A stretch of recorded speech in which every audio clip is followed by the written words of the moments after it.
On the domestic front, as part of phase one in our efforts to transition into a new normal, schools nationwide have fully reopened in-person instructions as of this Monday. For more on that, I have Kim Yeon-seung in the studio. Yeon-seung, welcome. Happy to be here, Sunny. Right, let's start with the full resumption of offline classes then. Right, so to start us off, many schools outside the capital region have already resumed full in-class learning, but in the greater Seoul area, many caps and restrictions were in place because it was the area that has seen the most of the infections. But now from Monday, most middle school and high schools in the capital region had a 2/3 attendance cap before Monday, while most elementary schools kept their attendance limited at 3/4 of the student body. Now, apart from a handful of schools that will keep restrictions in place due to the high number of students and staff, 97% of all schools in the greater Seoul region have decided to lift their previous attendance caps. Getting students back in schools has always been a part of the gradual easing of COVID-19 restrictions, but authorities had been extra wary of outbreaks ahead of last week's Sunung, or the National College Entrance Exams.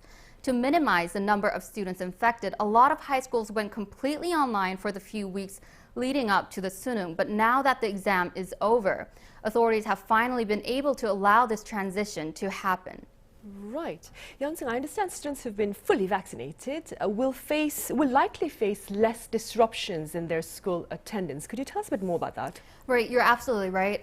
Schools have been tweaking their school policies accordingly to the fact that some of their students have been vaccinated. So those aged 16 and 17 were eligible for jabs since last month, and children aged 12 to 15 began getting vaccinated on the 1st of November. So now, if a student has been fully vaccinated and has proof of a negative PCR test, they can still come into class even if their family members or any of their cohabitants test positive for COVID-19 or go into isolation. So now students are less likely to miss out on their education. Right, I see. Meanwhile, Yeon-seung, what are the areas perhaps of greatest concern for health authorities amid the full resumption of in-person learning at schools? Well, some are still having their doubts whether this is the right time at the right decision. Whether this decision came at a timely manner. So for one, vaccination rates among teenagers are still not that high. A little over 40% of those aged 16 to 17 were inoculated, while only less than 1% of children from 12 to 15 have completed their jabs. It's quite the contrast compared to the vaccination rates among adults sitting at over 90%, but it still hasn't been long since vaccination started for these younger age groups. So authorities are hoping that the vaccination rates will climb as the school semester progresses. The spike in infections that the country has been seeing lately has also been one of the concerns. As Seoul just filled us in with the latest COVID tally, the recent spike in cases to above 3,000 daily infections has also been triggering worries. Right. What then, or what measures, Yeon-seung, are there that authorities are thinking about then to ensure a safe learning experience now that schools are fully open? Well, for one, there's going to be about 1,800 inspection officers dispatched to some 600 schools in the capital region to make sure all prevention measures are being followed. Authorities have also devised up a plan to comb through facilities like PC rooms, private academies, and singing rooms, places where students often visit after school, so that they can strengthen measures in those areas as well.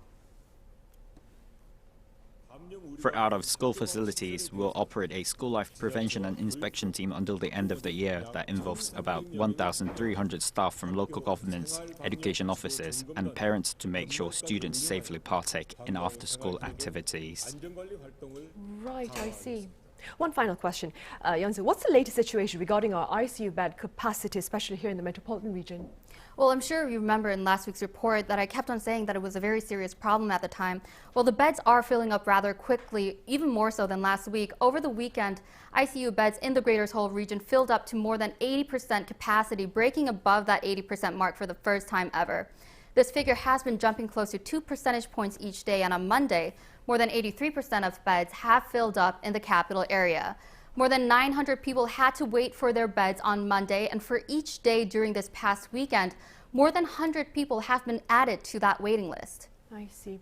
All right, Yeon-seung, thank you for now, but stay with us for the broader talks.